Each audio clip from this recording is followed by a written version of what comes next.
Once again, we're walking the ancient streets of the upper town. The whole place is one big museum.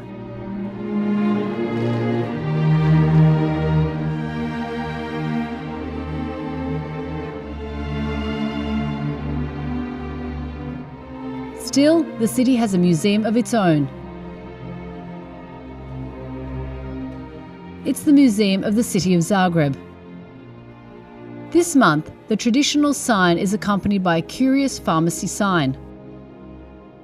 It advertises the exhibition about the history of pharmacies in Zagreb. The exhibition takes place in the attractive museum attic.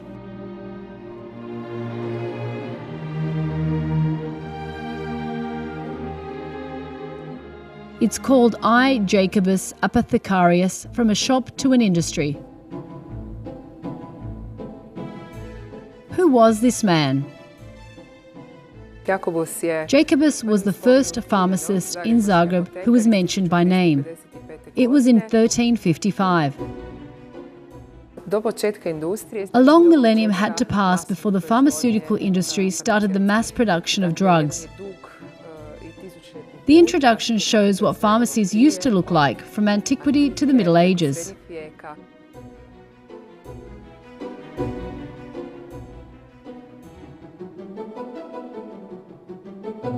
Pharmacy was separated from medicine by the Edict of Frederick II in 1240. The Arabic thinkers laid the foundations for the Western medieval tradition of alchemists.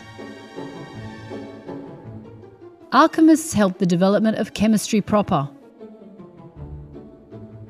Their laboratories were the forerunners of chemical and pharmaceutical laboratories.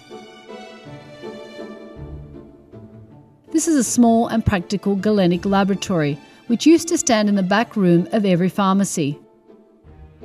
We show here the most characteristic objects in such a place, such as the manual pill maker. Mixtures were cut into pieces, rolled and shaped into pills, which you can see in the small bottles. These are distillers, desiccators, funnels and beakers. Medicines contain poisons too. The excessive use of quicksilver in medicines often did more harm than good. Finally, there was a whole range of natural medicines, which are still used in folk medicine.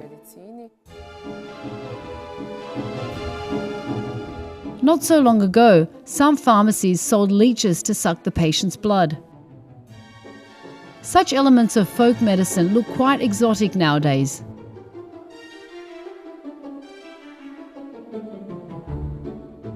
Fortunes could be made from medicines, like the Elza fluid, the most famous medicine in Zagreb at the turn of the century. But let us get back to our story about Zagreb.